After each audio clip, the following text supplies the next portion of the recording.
I've literally filmed this video 3 times now, and I don't know what evil forces are coming against me, but this is just gonna have to be a quick one because I'm so frustrated, and that's gonna be that, okay? Before I get into it, please make sure to like this video, subscribe and hit the bell, and leave a comment down below. Last episode, we met Joel. This episode, we get to learn a little bit more about him. He's 28. Listen, this man, he's saying he's grown. He's bringing in the maturity in the villa that is lacking. He's got a home. He's got a business. Now he's just looking for his girl. I'm 28 years old from Northampton, Massachusetts. I'm a welder and fabricator, so it could mean that I'm good with my hands. I'm ready to find love, and I'm ready to meet the one I'm going to be with for the rest of my life, and why not find that on Love Island? I don't think you're going to find that here. I don't, just being honest. However, you know, maybe you could meet up with Maddie after, because she was the only one who really wants to get married. The rest of these girls, they came for a holiday. When he first comes in, Sydney is so eager to rub it in Isaiah's face. Yay! Nice to meet you. Nice to meet you. I'm Sydney. More the merrier, bro. But you ain't Zay. You know what I mean? I like the energy. I wish that she would have kept it up more. Like, she caved so quick to Isaiah, but that's neither here nor there. Some of the other girls who are really interested in him are Phoebe, who says that's her type. Kat says that's her type. Bella says that's her type. Clearly, this man is everybody's type. He is talking with the guys, and Isaiah is like, oh, Phoebe, you can have her. Phoebe's free, bro. Phoebe's free, bro. Sydney's mine, bro. Is Phoebe yours to give away to somebody else? Is Sydney yours to claim? If Sydney wants to pursue this man, that is her prerogative. That ain't got nothing to do with you, okay? Number one. Number two, I feel like I'm shaking a lot. The cockiness of Isaiah is very off-putting for me, especially because he knows he has Sydney in his pocket. And if I was Sydney, I'd really be annoyed by that. Like, I really would want somebody who appreciates me as much as I appreciate them, and not be like, oh, I could do whatever because I know she really likes me, so it is what it is. Like, that might not be what he's explicitly saying, but that's the impression that I get from him. And that's a really sad reality for Sydney. Chaz has a conversation with Bella, and she says that the connection between them feels like it's shifting. I'm just kind of getting to know her. At the same time, you know, I still have feelings for you. You know, that's why I brought you here. I'm familiar with all the shapes, but it's like, I don't want to be in a fucking triangle. You know. Just let me know, just so I'm not looking like stupid. Being with Chaz does make you look stupid. I'm sorry. Because when you think about all the things that he's done, prior to Casa, during Casa, and now after Casa, everything that you're going through, I'm sorry, is warranted. It is. It's kind of the how you get him is how you lose him situation. You were friends with New Jersey. He basically was like, oh yeah, you're my number one, talking to New Jersey, whatever. Next day, he's claiming she wasn't even in the top 3, and now he wants to pursue you. It's always been you. I don't have much sympathy for her. Joel has his first conversation with Nadja. Now, Nadja hasn't done anything, right? But because she's like kind of leaving her options open, I'm looking at her a certain way. I would still love to get to talk to you more and, you know, like, just experience things. I don't want to like push where there isn't room to push, so just let me know. No, and I really be respect open and you honest saying with me. that. That's really awesome. This woman, like, Jeff, I love you. Jeff, I truly, truly do. But you're being played like boo-boo the damn fool, and I can't even sympathize for you anymore. I really can't. I really can't. I can't.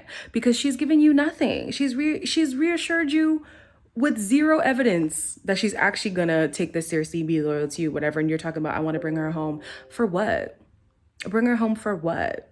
So, yeah, I'm looking at Nadja like, girl, be careful. Somebody else who's weak in the knees like Jeff is Sydney, because she couldn't even milk the Joel thing for more than 10 minutes. Well, you were definitely easily the finest girl dressed up tonight for sure. Really? Oh yeah. And there's nothing compared to you. Yeah.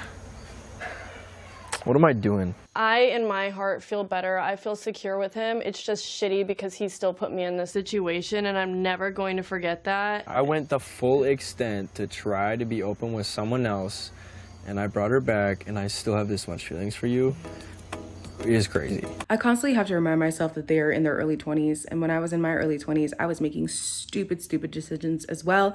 Not boy related, because I'm just not boy crazy like that, but definitely friend related. I let a lot of people walk all over me that had no place to have half the loyalty that I was giving them, right? So I completely understand.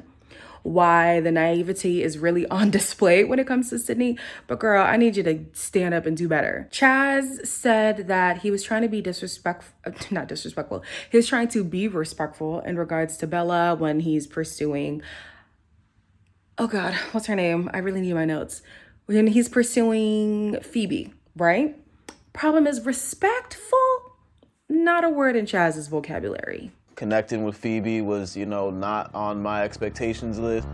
It just happened, and I'm living in the moment with her. It just felt like the right time for us to finally explore that intimate side between us. Like I said, Chaz, soak it up. Soak it up, enjoy, live your best life. You won't be here much longer. So Phoebe, being the girl's girl that she is, she decides to go and tell Bella that she and Chaz have kissed. What's up, baby? So we kissed. Oh, you did? Let's go talk. Let's go talk. Yeah. Like, I already know what you're gonna tell me. I already know. Do you? I'm already I already found out. I already know, yeah. At this point for me, like, she's been showing me that she's bad vibes. But if I was a guy, obviously not Chaz because he's bad vibes as well, so they probably just cancel each other out at that point. Somebody who isn't revered highly by your peers, that would be a problem for me. And that's not even to say that your environment determines like who you pursue or anything like that, but I would find it really hard to have a partner who isn't received well by my friends or my family or just people, right? You don't have to be accepted by everybody, but people shouldn't feel uncomfortable around you, or people shouldn't feel like you're always up to something when you're around them, because then that makes me feel like, is there something that I'm missing here? At least with her, she's with somebody who's also a little bit shysty, so it's like, nah, whatever. But not a vibe.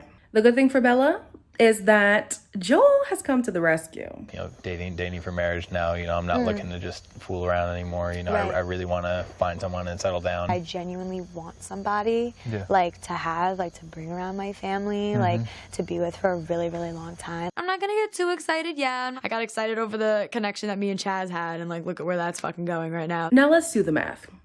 Let's do the math. A boy who lives in a dorm. A man who owns a home. Boy who lives in a dorm. Man who owns a home. Really, Bella, the math is not hard. The next day, I think it was, Chaz is talking to Timmy, and he's like, yeah, I realized that connecting with Phoebe really solidified my connection with Bella, and I want to give her my everything. I'm Bella. Tell me how you feel about me. You know, I really want to continue to go on this journey with you. And, you know, I've been talking to multiple women, and, you know, I did come to the conclusion where, like, you were the one. You might have overextended Bella's understanding. So I shouldn't entertain Phoebe At all. At all. Well, boo-hoo sucks to be you because she's locking lips with somebody else. And like Timmy said, you've exhausted her understanding. You've exhausted it. The woman, like, has done nothing to you, and you're treating her like, you know, like little gunk on the bottom of your shoe. Like, how dare you? Because even in this conversation, he's like, yeah, I'm going to commit myself fully to Bella, but does that mean I should end things with Phoebe? Well, sir, how are you going to do both? How are you going to fully commit to somebody while leaving things open with somebody else? Oh, can't stand Chaz. This week's challenge was Snog, Marry, Pie. Yeah, Snog, Marry, Pie. I'm not going to talk about the important stuff because not everything was important, but Timmy kisses Courtney and pies Deb. Chad kisses Phoebe and pies Deb. Deb kisses Kat. Deb kisses Kat. Jeff kisses Kat and pies Phoebe. Jared pies Deb. Chaz kisses Shawnce and marries Bella. And lastly, Joel kisses Phoebe and marries Bella. And Chaz, not impressed. So fucking not cool at all. This is a moment where I gotta teach Joel how the fuck shit goes in here. You don't scare anybody. You do not scare anybody. Nobody's afraid of the intimidation that you're really trying to, you know. This reminds me of when he went to Timmy after Timmy and Bria had their whole like fallout or whatever, and he was really trying to be macho, and you guys were like, he's defending his sister. Yeah, he's trying to, but he has this mimicked vibrato. It's not natural vibrato. Chaz, cool it. Also, I have a bone to pick with these boys because a lot of the guys were pieing Deb, because they're trying to defend their guy, Jesse. Do you forget how that whole scenario panned out? Yes, she recoupled, but it was warranted because of the way that Jesse was acting. He was giving this girl nothing. Absolutely nothing. And she had constantly been asking for more and more and more. Maybe it's just not in his character, and maybe he feels like the much that he was giving her was all that he could give. But for Deb, that just wasn't enough. So she had to move on to somebody else. She didn't slag the man off. She didn't disrespect him. She didn't do anything to, throw dirt on his name. So the fact that these guys are like, well, I'm just sticking up for my boy. Pick other people. Deb was not the one. Deb, Courtney, and Zeta pied Isaiah. Shawnce pied Jared. Kat pies Chaz. Phoebe with her thirsty little ass kisses Chad. But like this though, really? Damn, girl. And she marries Joel. Naja pies Isaiah, and Bella pies Chad. So after the challenge, Bella has a conversation with Chaz because during the challenge, Joel let it slip that they have kissed. So she just wanted to make sure it came out of her mouth. For me, it's something with Joel. I feel like a bit more. Yeah, I mean, it's all good. I don't really have any ill will towards you. I felt a little betrayed, happy for her and all, but, I didn't even see that coming. Boo-hoo, sucks to be you. Literally have no sympathy for you whatsoever, okay? He's talking about this is a betrayal. Serenity, New Jersey, now Bella. Nobody sympathizes for you. Betrayal? Shut up. At the end of the episode, Sarah Hyland pulls up unannounced. I love that. No more texts, no more whatever. I just want her to pull up and say what's good. And she's like, yeah, the public has been voting. The people in the bottom are at risk of being dumped, right? So the top couples are, and I might say, this was in no particular order. No particular order. Because why were Phoebe and Isaiah first? Absolutely not. Anyways, they're amongst the safe couples. Timmy and Zeta are safe. Naja and Jeff are safe, and Deb and Jesse are safe. Then she says there's one more couple who is safe, and the last two couples are going to go home. That last couple was Courtney and Chad, meaning that Shawnce, Bella, Chaz, and Jared all get dumped. But because Kat has been connecting with Kat has been connecting with Jared, she decides to go home as well. I think we all know on that note, I won't be staying here. I found what I came here for. Honestly, I can't be mad at it, okay? And I do need to clarify. In the last episode when I was saying I don't understand what Kat is doing to the girls for them to perceive her as sneaky, we see her as sneaky because we see everything that goes on, right? So we see the little beach hug confessionals. We see the secret kisses that she has on the balcony and stuff like that, right? But the girls don't see that. So I'm not saying she's not sneaky. I'm just saying what have they seen that makes her sneaky in their eyes, right? But feel how you feel. She's the only person right now who's really stuck to what she said. She said, I have found my person. Therefore, I'm going to leave with my person. I thought she was here for a brand deal. I still feel like she is. I feel like this was absolutely some promo for her. Good for her, girl.